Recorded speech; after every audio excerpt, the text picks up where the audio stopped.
In terms of diplomacy, India continues to press forcefully for an immediate cessation of hostilities and an end to violence.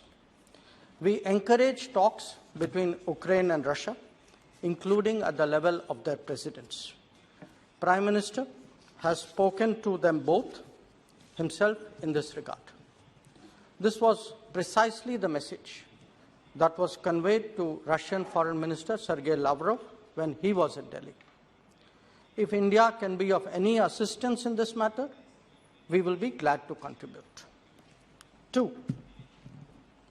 The ground situation calls for urgent humanitarian relief. We have already provided 90 tons of relief material, and I was glad to see that many honourable members yesterday noted it and appreciated it. And we did it even while we were in the middle of an evacuation. So I think that also is a factor that should be recognized. Brought up the incident, the happenings in Bucha. And I want to say that we are deeply disturbed by the reports. We strongly condemn the killings which have taken place there. This is an extremely serious matter, and we support the call for an independent investigation. Sir, the conflict in Ukraine has had significant consequences for the global economy and for our national economy.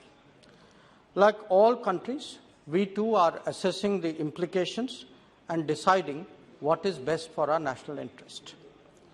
Members are aware that in a complex and globalized world, every nation takes into account the reality of interdependence. What is India advocating in Ukraine?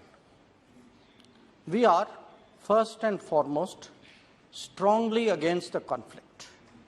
We believe that no solution can be arrived at by shedding blood and at the cost of innocent lives.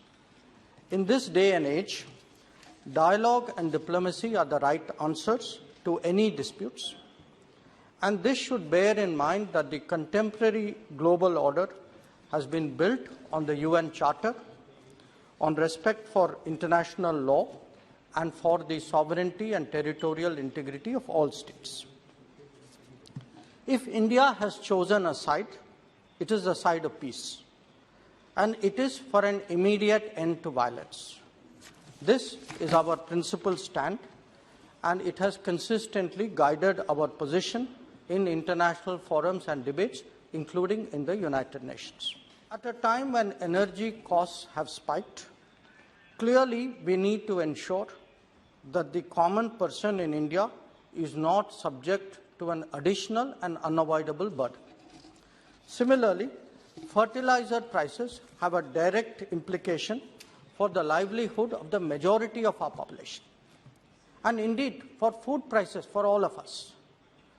Even the security of the nation is at stake as we maintain our defence posture in the manner that the current security challenges warrant.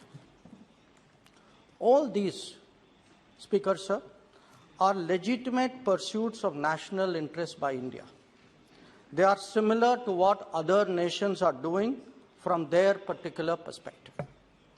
Attributing a political colouring to it is uncalled for, it is unfair. I do not even wish to get into which country is doing how much.